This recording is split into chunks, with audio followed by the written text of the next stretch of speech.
the Mishnah on the bottom of 70a. So 5 kinds of grains: hachitin,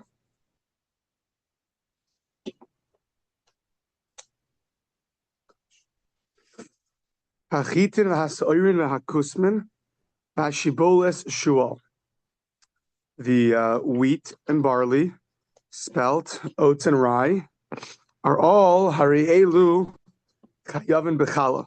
They're all liable for chala.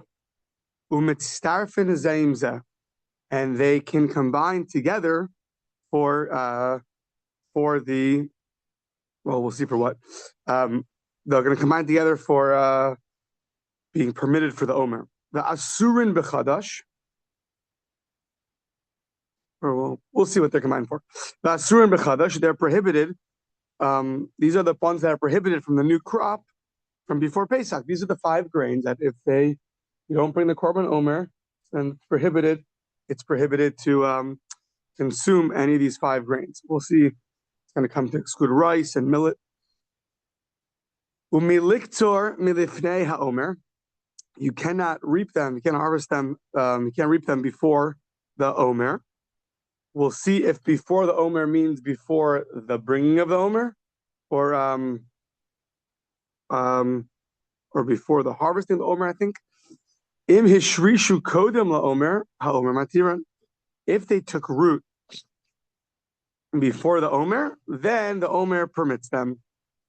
So if these 5 grains took root before, let's say the omer was brought, so then they're going to be permitted. But if they have not taken root yet, v'im lav asur nachyav omer rabba.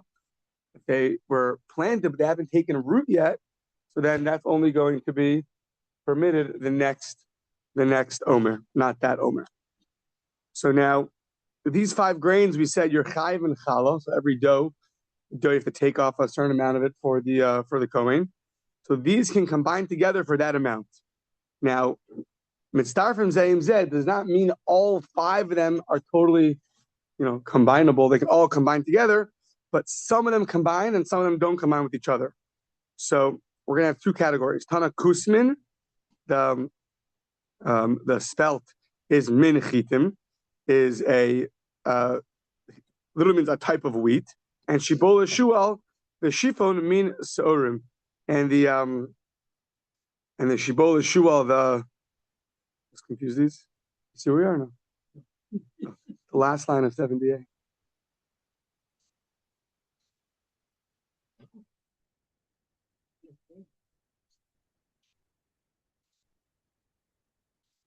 Okay. Very last line. So the Brisa says that the oats are kind of wheat, and the shibola shual, the spelt, I think, the shifon and the rye are min seorin, are a type of barley, meaning, as explained in Mesechus Chala, that the wheat doesn't combine with other grains necessarily to be liable in chala. What it does, though, it combines with kusmin, with the spelt, and the barley can combine with other things except for wheat.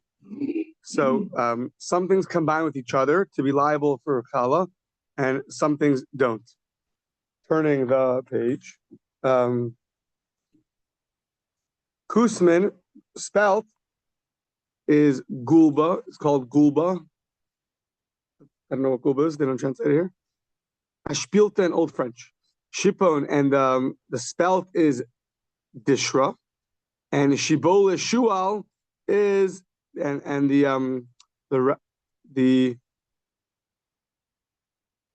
that was right. This is spelt. Spelt shibole tala is called shibole tala. Okay, so now these are the 5 grains that you're liable for chala that get permitted by the omer. So what's that coming to exclude? So it's coming to exclude honey in oruz v'dochen lo. So it's coming to exclude rice and millet. And now there's a debate how you translate these. Orez, nowadays in Israel, orez will be referred to as rice, but in the Rishonim, there's actually different opinions about it. And it comes out different halakhic opinions what you do with rice. I believe from the first Lubavitch Rebbe, he learns it one way. I don't think, double check me if you want, that Chabad will make the mizonos on rice, they'll make it on a cracker, it'll exempt the rice. I think it has to do with the definition of exactly what they are. So some say orez is millet and dochen is rice. Others say orez is rice, which is a classic translation nowadays, and dochen is millet. So those things do not combine for challah. So okay. So now, how do you know that rice and millet are excluded from the obligation of challah, from the obligation of the omer? How do you know? We learn out the word lechem. We have over here lechem by matzah. You have to eat by challah. It says from the lechem of the ground. Uksiv hasam by Pesach lechamoni. Lechamoni, the Gemara's number definition of what it is. Classically translated as poor man's bread. Other definitions is bread that you own in all of Dvarim Harbor. You answer a lot of things with it, meaning it's there while you're reciting the Haggadah. Affliction, yeah. So the Hassam, so that's lechem. Now, the 5 grains is what you have to make matzah from. You can't make it from other things. How do you know that? The Hassam Gufam, how do you know that matzah can only be made from the 5 grains, not from rice and millet? Amar Cross says the pasuk lo sochal of chametz, can't eat chametz 7 days. Shivas yamim. Lo sochal of chametz shivas yamim tochal of matzos lechem oni. The Torah compares, juxtaposes chametz to matzah to teach you dvarim habayim lidei chimutz, things that come to become chametz. Those are the things Adam Yotze ben Yechavas b'Pesach. Those are the things that you're Yotze Pesach. Yotze elu she'ein ban lidei chimutz elu lidei sirchon. If you leave rice and millet out, it's not going to leaven the bread. Not going to leaven all. Rather, it's going to spoil. So only something which becomes chametz can become matzah, and therefore these things that spoil you cannot use for your matzah. And then we have Gzeira Shava that you can't use it for your challah obligation as well. Umitztar from Zem that these grains can combine with each other. So Tana, we learned, the Brisa tells us that the original grains in their kernels, before you ground them up, the hakmachim and the flour, the habatzekos and the dough, those 3 things, mistar from Zem Zeh. If you have enough of a, let's see, they combine together. It says in where limai, for what? They're going to combine together to hit, let's say, an olive's worth of, for what? So, limai hilchasa, amrav kahana inyan chadash, for the obligation of chadash, meaning that that you cannot, the new grain, if it hasn't grown a certain amount before the omer, it's going to be prohibited. So the inyan chadash, these will combine for that prohibition. They can combine together and get you the amount you need. That if you would eat it before the omer, you'd be in trouble. So Rav Yosef Amar Linyan Chametz Pesach, they can combine together to get you the size of kazayis, which is going to be prohibited on Pesach. Rav Papa Amar Linyan Meiser Sheni, they can combine for Meiser Sheni, the crops that you bring on year 1, 2, 4, and 5 to the Beis Hamikdash, and you have to eat it in Yerushalayim. So the Yachalei Chutz L'Chol Malaki, if you would eat these 3 combined to, I think, an olive's worth, and you'd eat it outside the temple, you would get lashes. Rava Amar, the Inyan Tumas Ochlin, they're going to combine together for the requisite amount that is now going to be susceptible to Tumah, to receive impurity. The Hakamashmal, so the Hakamashmal, the Tvua, the Kmachim, doing the B'tekos. And we learn from this brisa so that the grains, the kernels, and the flour are similar to the dough. In what way? Ma hasam ochla be'enei, just like over there, the dough is, whatever it is, it's going to be edible. It's right here. There's no not edible part to it. Dough is going to become edible. So too, the kernels have to be edible too. Avhakanami ochla be'enei, which means that some kernels have shells that are totally not edible. The wheat kernel shells are edible. The barley kernel shells are not edible. So it's compared to dough in that sense. So now the hatanya, which usually is an attack, but here it's not an attack. Chita, a wheat kernel, bein kluva, bein shein kluva, mitzarefis. It'll combine whether it's shelled or not shelled because the shell is edible. Se'ora, if it's barley, kluva mitzarefis, shein kluva, ain't mitzarefis. But if it's barley, it's not going to combine. Rashi explains an interesting explanation is that since that part's not edible, so it creates like an interposition, a chatzitza between the other things, and it won't combine together. It's not considered touching each other because the part that's the shell that's not edible is separating. So it says, really, Aini, is that true? Says the Academy, Rabbi Shmuel, Al Kol Zera Zarua Asher Yizra. The pasuk's talking about on all the plants that shall be planted, meaning Kiderek Shabnei Adam, Motzi and Lazria. So you have to Kiderek Shabnei Adam, Motzi and Lazria. Kiderek Shabnei Adam, Motzi and Lazria.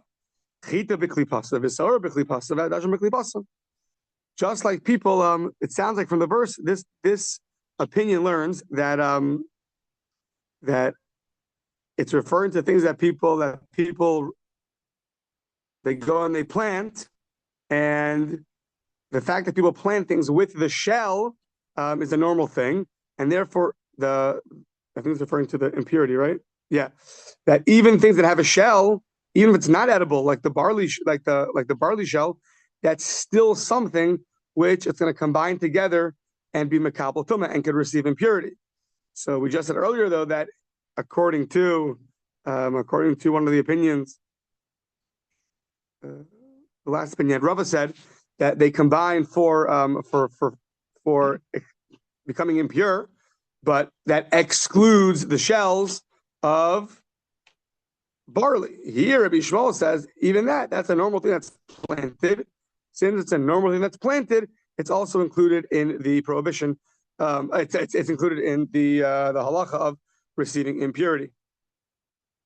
So what's the answer? Lokasha habalechos habiyaveshos. When it's moist, so then it's going to be included because it's moist, not so inedible. When it's and it's considered really a part of the barley itself. When it's yaveshos, when it's dry, so then it's not really considered a shomer lepri. It's not really considered a like the peel, like really the cover. Only when it's wet is really considered the cover for it. When it's dry, it's not so much considered the cover of the kernel, because it's so easy to just they fall off so easily when it's a hard shell. So Rashi really has two explanations. One explanation is that really we're looking for what's considered part of the kernel.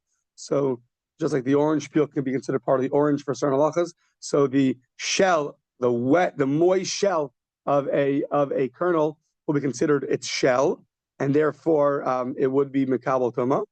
That's one. The other answer is that no, when it's more moist, it's more edible. When it's harder, it's not edible. So two answers. Are we looking for that which stays on the kernel, doesn't fall off so easily? That makes it a real shell, and it's part of the kernel itself, and therefore it's a full package. It's makabel tuma. Or if it's too hard, it's going to fall apart, and it's not. Alternatively, it's edible versus not edible. Okay, so these grains are asurin bechadash milifnei Pesach. So these 5 and not rice and millet, because we learn that gzeir shava lechem like we had earlier, for matzah, only things that can become matzah are going to be things that are prohibited before the omer.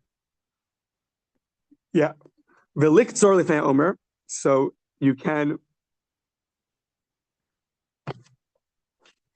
harvest, you can reap them.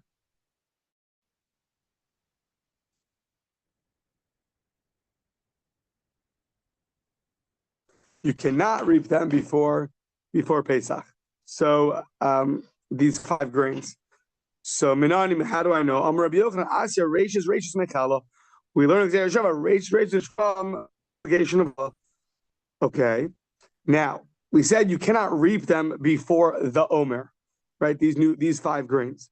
So the question is, Mai Kodem Omer. What does it mean before the Omer? So Rabbi Yonah Amar Kodem Ktiras Omer. Rabbi Yonah says it means before the reaping of the Omer. Meaning, before you cannot do it before you can't reap these before you reap the things that you're going to bring as your korban. You're bringing a sacrifice called the korban Omer. You have to reap. You cannot reap the new grain until you reap for that.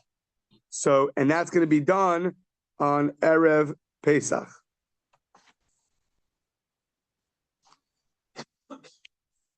Yeah, I think that is Erev Pesach. You're going to reap it. I believe on the 14th, not on the 15th. What does it say on the 15th? Putting you on the spot. Yeah, I think so.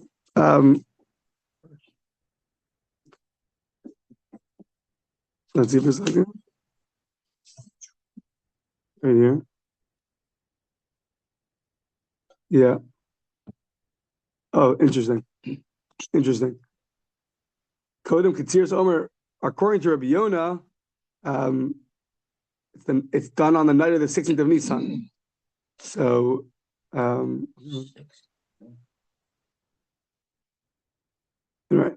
I haven't had others argue.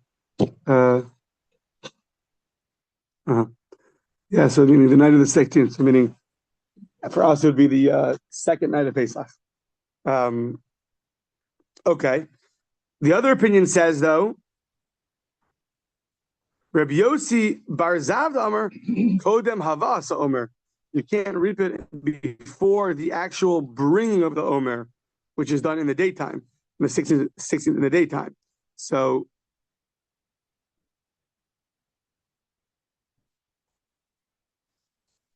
one second.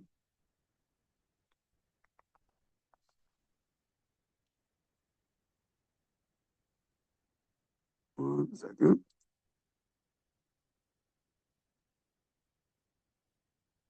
Yeah, sorry. The Mai Kodem LaOmer is referring to when can you eat the new crop? Not when can you harvest it. When can you eat the new crop? So that is either you can eat it after the 16th at nighttime when the Omer has been harvested, or only after the 16th, the night of the 16th, or the day of the 16th after it's actually brought. So those are 2 opinions. So now, Tanan, our Mishnah taught Asurin b'chadash lefnei Pesach.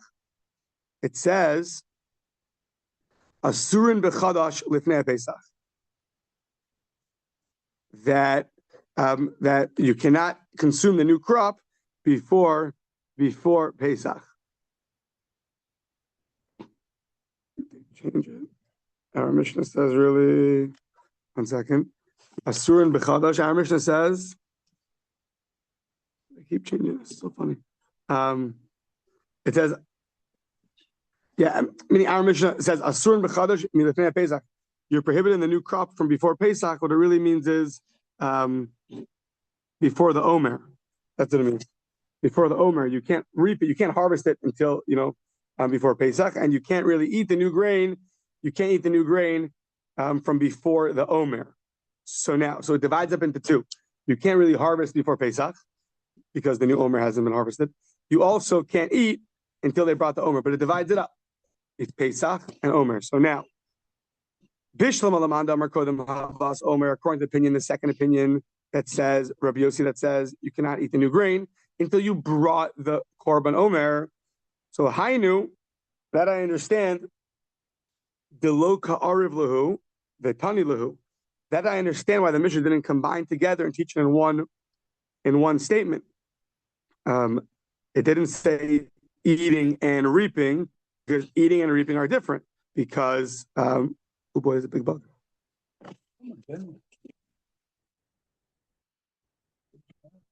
So yeah. So gosh. Whoops. Yeah. Not dead. Yeah, apparently not.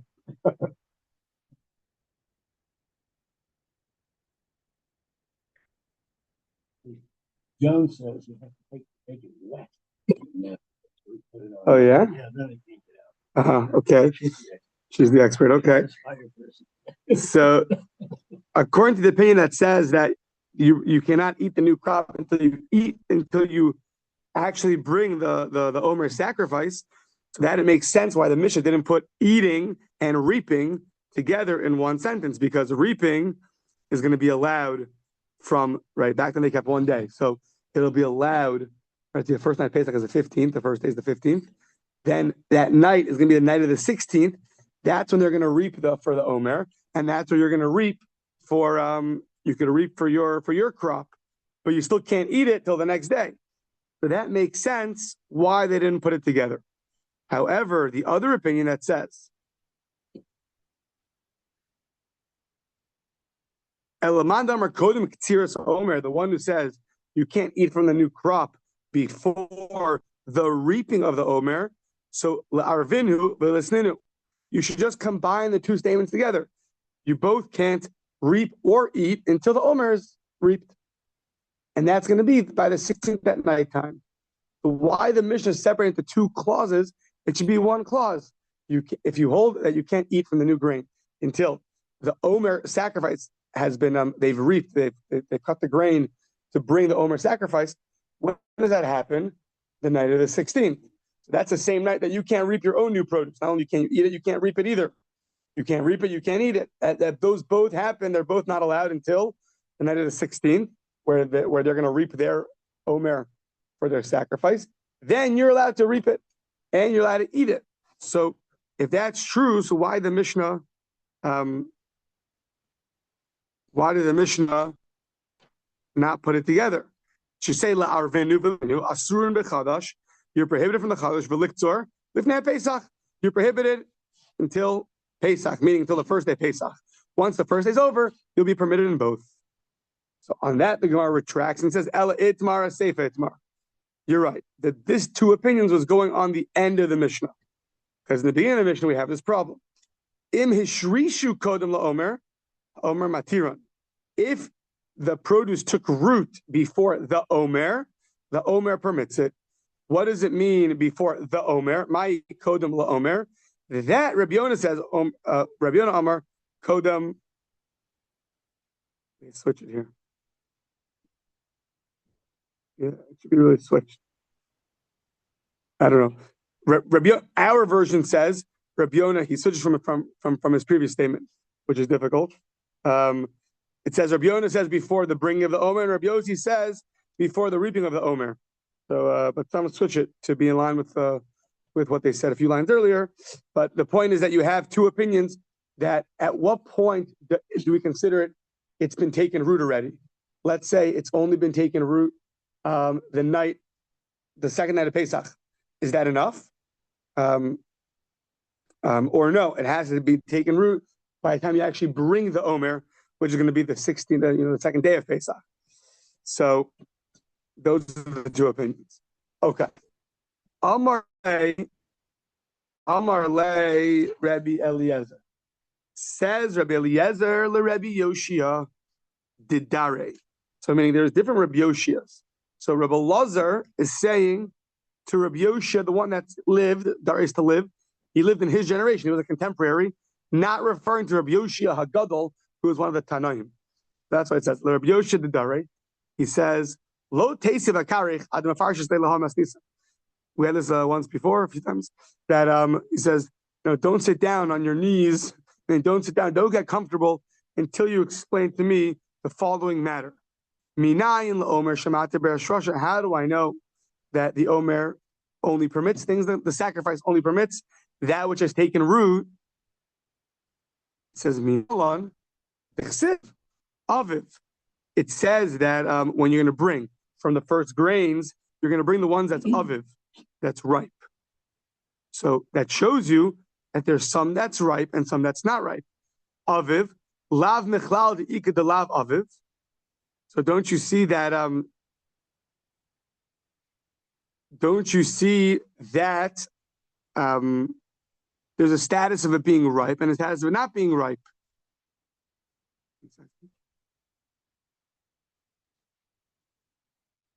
Because it's only going to permit things that you're allowed to bring the Korban Omer from. Whatever you can bring the Korban Omer from, that's going to be permitted. So the Korban Omer is brought from ripened grain. Therefore, what's permitted is ripened grain. Which shows you if it's not ripened, which means it hasn't taken root yet, then it's not permitted. The Omer is not going to permit that. So says the Gemara, maybe not. Says Ula Olam says that word Vidilma delav aviv Ula Olam de ayoshlish. Maybe aviv means a level of ripeness, and if it's not ripe, or maybe not ripe means it still grew it has to grow a third. Not necessarily does ripe means it took root. Maybe it has to grow more than that. So you don't see that not ripe means necessarily just taking root. Maybe it means a third.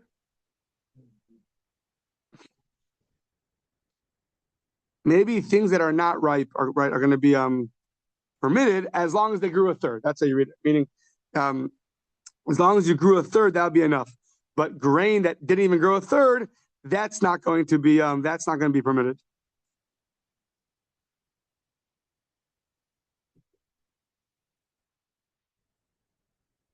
Yeah. Elamar Shmuel. It says in the verse by the Omer. It says Mehachel Chermish, from the beginning of the from the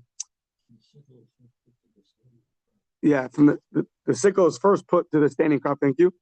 So lav mechlal the ikad lav bar Chermish is, so you see that there's some of the grain that's not in the standing crop, and therefore that's the part that's not going to be permitted when you bring the sacrifice, because you have to bring the sacrifice from that which is standing crop. And if it's not standing crop, then it's not going to be permitted when you bring the sacrifice. It says the same thing as before. Dilma delav bar chamish ula olam shachas. Maybe it doesn't have to be a standing crop, but it has to be a shachas. Shachas is like the most minimal amount of grain in the ground. Minimal amount of it's really animal food, not really food, human food. It's the smallest amount of growth in the ground. So once again, you don't see necessarily that it has to be fully rooted or root up to a third. It could even be fodder. Even that'll be enough. That's before the stage of taking root.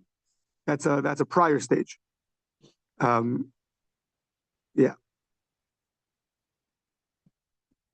Amr Rabbi Yitzchak, it says kama. It's going to be in the stalks, right? So, right, standing crop, bekama in its sheaf.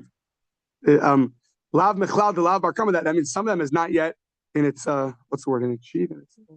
What's kama in its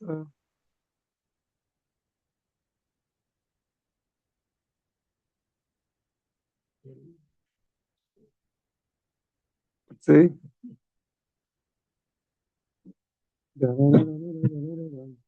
Yeah, standing crop. You're right. How to change the previous one? Same thing. Oh, the sickle is first put to the standing crop. Okay, has to be the standing crop. The standing crop, I think, means that it's in its. Let's see.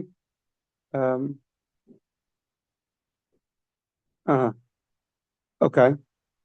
So what does it mean, the standing crop? What is that? Only the omer can be brought from that which is a standing crop. That which is not a standing crop, it cannot be brought. La bar kama is going to be excluded. So it has to be, and I guess the minimal amount of standing crop is going to be that it took root. That's your source. So it says Gemara, the same thing. Dilma de la bar kama ula olam agam. Maybe it doesn't have to be a standing crop, but it has to be agam. It has to be somewhat bendable. It grew enough that you're able to bend a little bit of the top of it, over. So, which is also before it took root. So Ela Marava Asher, it says Asher Tizra. talking about the festival of reaping. The Chag HaKatzir Asher Tizra, that it's going to be reaped. So when is that? Mishas Zriya. That when do you reap it? From when it grew. When it grew. So once it's a level of Zriya, it's considered grown, which is referring to taking root. So that's the time that it's going to be, you bring the sacrifice. That's the time that your grain is going to be permitted. If that's true, so who cares that it took root? Even if it didn't take root, as long as it's in the ground. Asher Tizra, from the time you planted it. So even if it didn't take root. Amarle, it says, Sudani Bisada. Amarle Sudani Bisadeksiv. It says if it hasn't taken root, it's called Sudani. So now, I think here are two explanations. So Sudani means, Amarle Sudani, he's called him you're a Sudani. Now what's a Sudani? Either it's referring to Torah scholar, and the word Sudani comes from the word secret, Sod Hashem Lireyav, that it says Bisadeksiv. It has to be in the field. It can't just be planted in the field. It sounds like it has to be until it's really in the field. In the field means rooted in the field. So the other translation of Sudani is a beer maker. Now, why is a beer maker called the man of the secrets? Because a beer maker, he has a good secret. He becomes, he knows how to make stuff that will get him rich and enable him to do chesed by making beer. Yeah.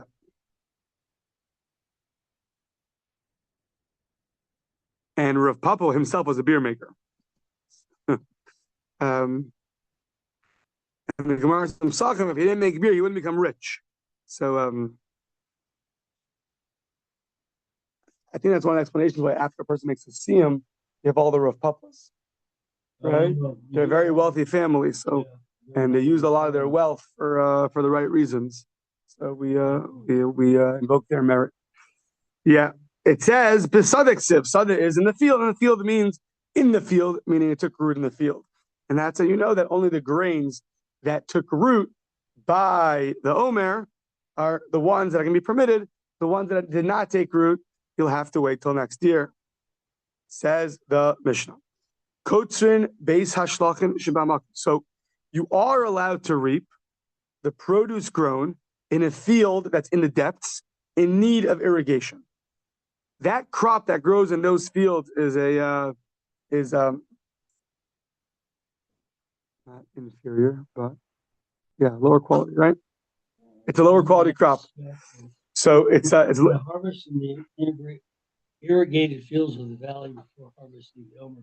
It's not stack the harvested grain until after. I'm looking for the right word. It's a level 2 kind of produce. It's not the best produce, and therefore you're not going to use that for the korban. And since you're not going to use it for the korban, you're not going to. It's not prohibited to reap before the Omer is brought. Inferior quality. Inferior. It's inferior quality. Good. So it's inferior quality. It grows in an area that doesn't get irrigated so well. Not the best place. Some places are better to harvest than others. Avalo gochem, but you still, rabbinically, we'll see, you can't pile them up together. That's like a stage of already ready to eat, ready to produce. That you can't do.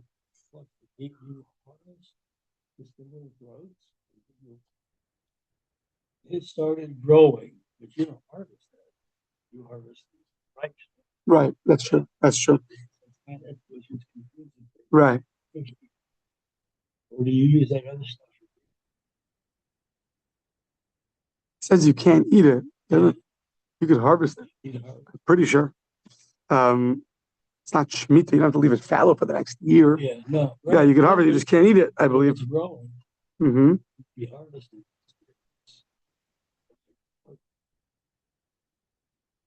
There are several plants.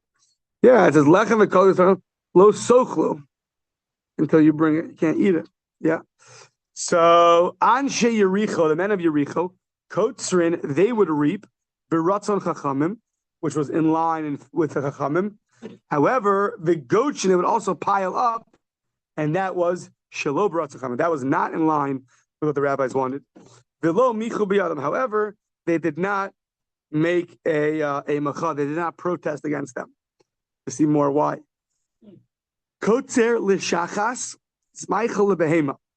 You're allowed to reap the shachas. Shachas is animal food, so that is not taken a third. So that's not.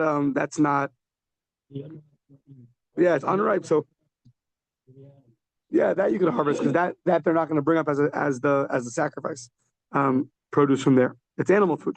So Amar Rav Yehuda Emasai Bisman Shemaschil Ad Shlo Hevi Shlish. Until it gets to a third, then you can reap and you can eat it. Rabbi Shimon Omer Yiktzer V'Yachil Af Meshehevi Shlish. Even after it grew a third, you could still begin to harvest it and give it to your animal, even once it got to a third. Because anything that's a shachas is like inferior food is animal food. So even once it got to a third, but if it's going to be used for animal food, so it's still not going to be used as a sacrifice, and then you could welcome to bring it up. Okay. The kotzrin mipnei nitius, mipnei beis avel, mipnei bittul beis hamedrash. So you are allowed to reap in certain circumstances. What are those circumstances? So these nitios, these saplings that grow by the tree, those are you have to reap them now so that you don't lose out on them. And this produce is not going to be fit for the korban omer. That's one. Or